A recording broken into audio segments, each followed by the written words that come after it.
your kerosene. Play on.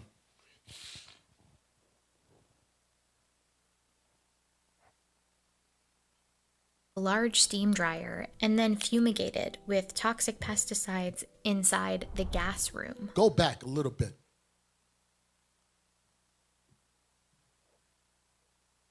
They funded a new disinfection plant at the border in 1916.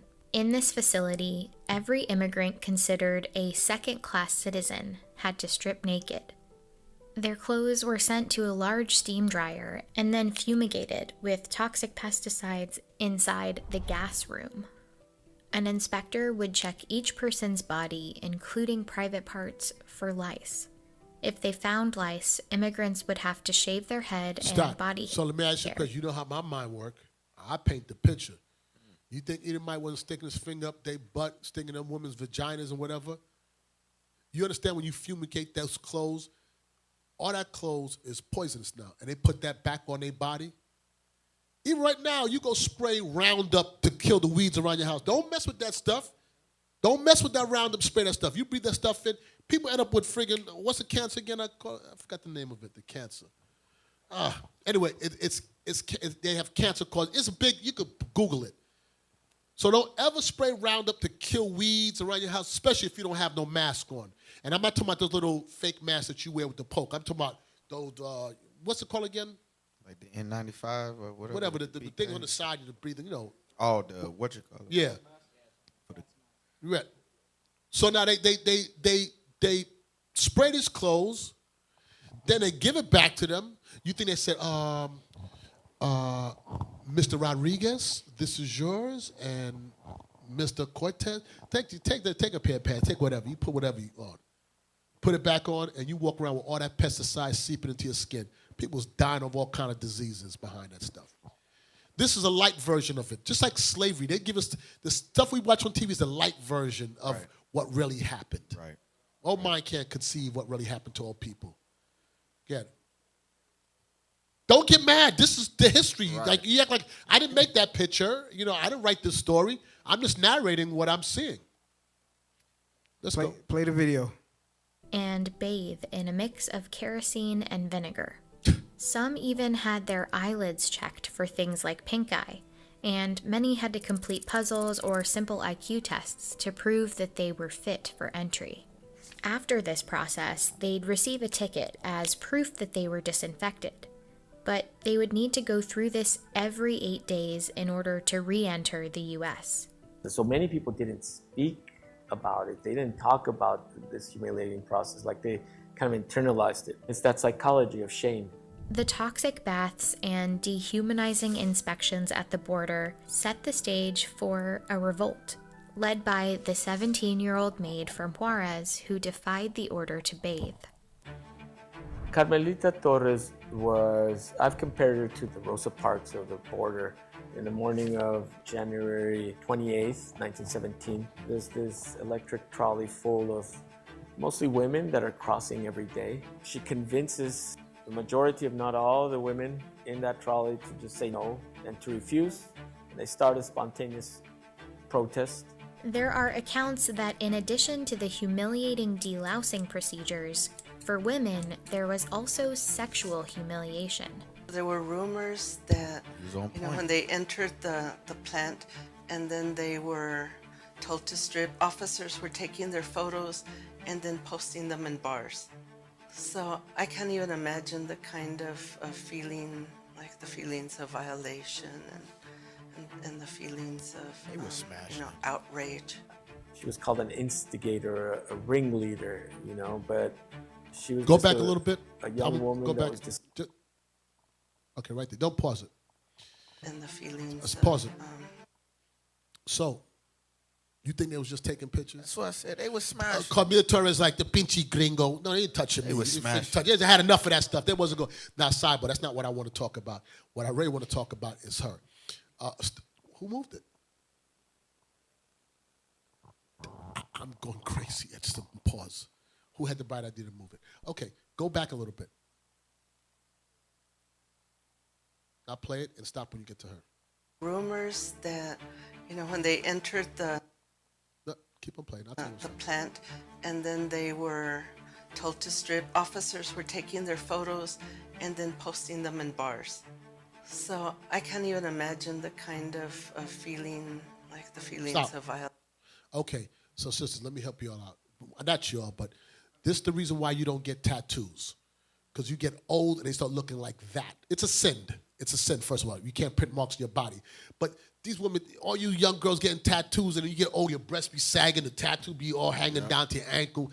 That is disgusting. Went from a horse to a giraffe. Boy, ain't no way, boy. Anyway, I'm sorry. I just saw it on her arm. I'm like, who was she in her day with that tattoo on her arm? You got Popeye arms. Yeah, I'm about to say. Go ahead. I'm just saying. That's what I look at. Elation and the feelings of, outrage. She was called an instigator, a ringleader, but she was just a young woman that was just sick of the injustice, of the humiliation that other women had gone through. What started with just 200 protesters that morning slowly grew to a crowd of 2,000. Reporters said the scene reminded one of bees swarming. The hands of the feminine mob would claw at the tops of the passing cars.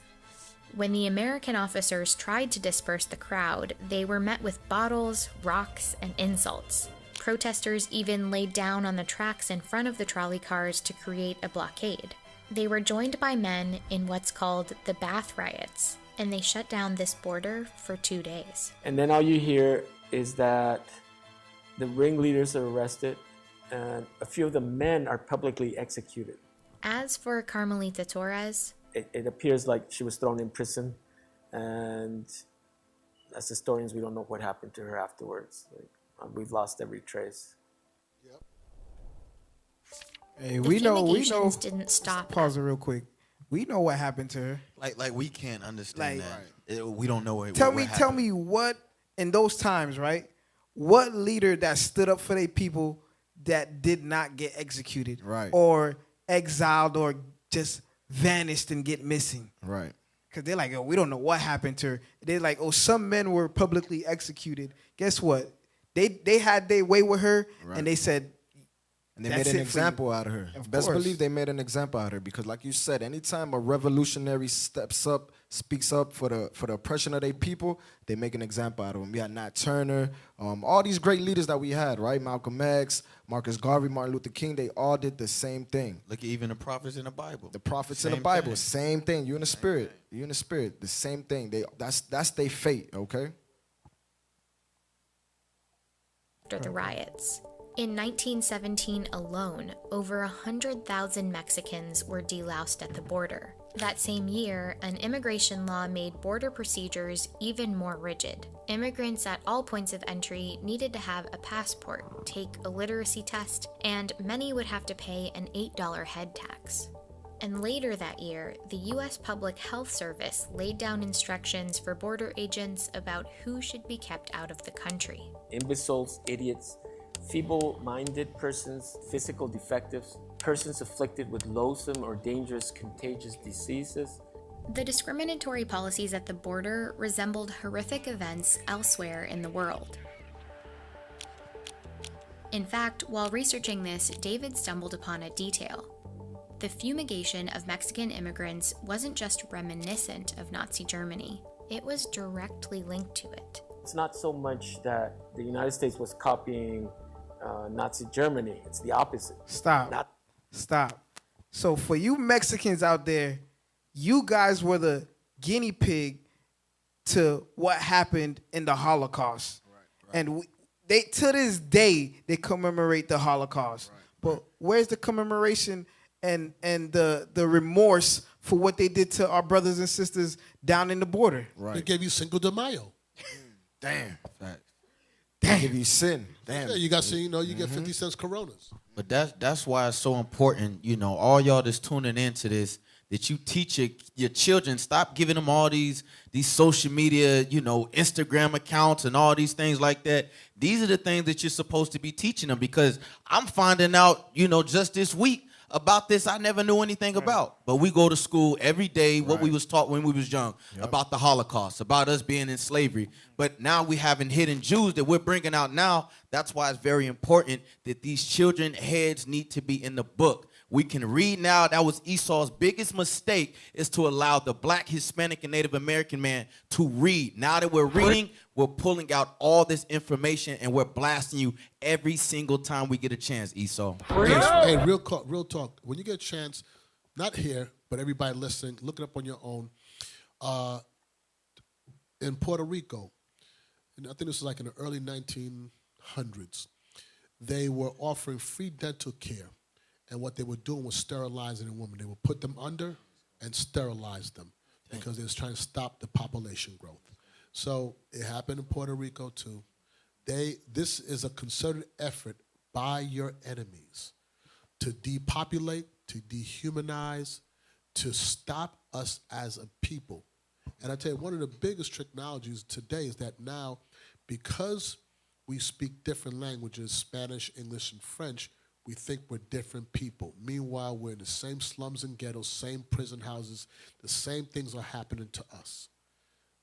And we still, for some reason, can't make the connect that we're all the same people. We think because we have different complexions that we're different people. That has nothing to do with it. Has nothing to do with it. I'm telling you something. And I'm telling you, these women was tired of being sexually, every 8 days, some cracker got his finger up in your twat. It's like, I had enough. I'm not dealing with this crap no more. And they flipped.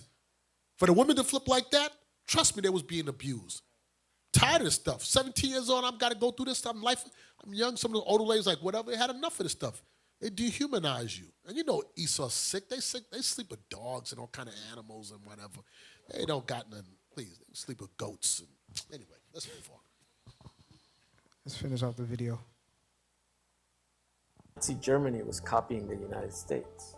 He found that in the 1920s, the US started using Zyklon B, an extremely poisonous acid gas, to fumigate clothing at the border.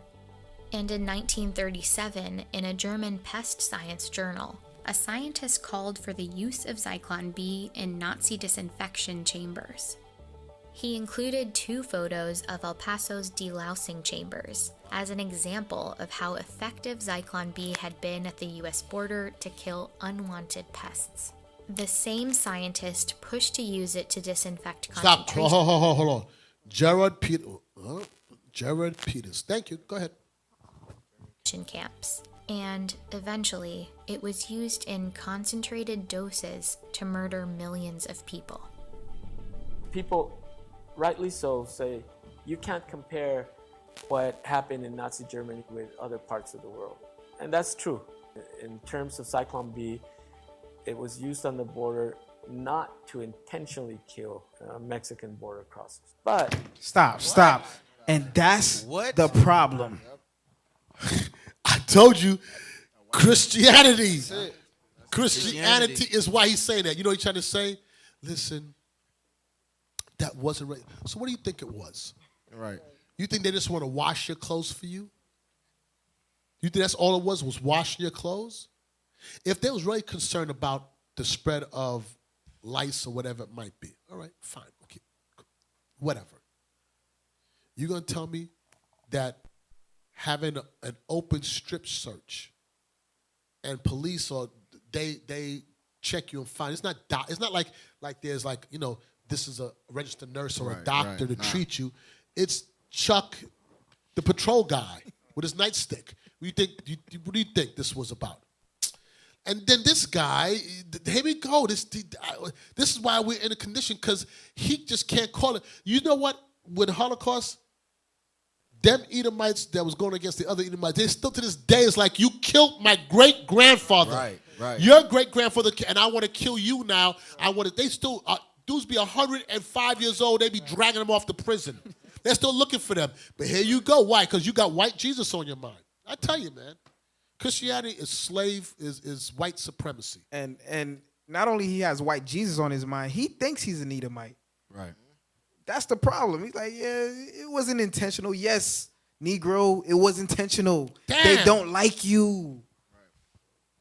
Like y'all said earlier, that's what happens when you into Christianity, your whole mindset changes. Now you want to love everybody. And that's why they have all these holidays, Christmas to make sure you get rocked back to sleep, Easter to make sure you get rocked back to sleep, Lent Day, all the other heathen customs that they have is just to rock you right back to sleep so you can look at the white man as Jesus or superior than you.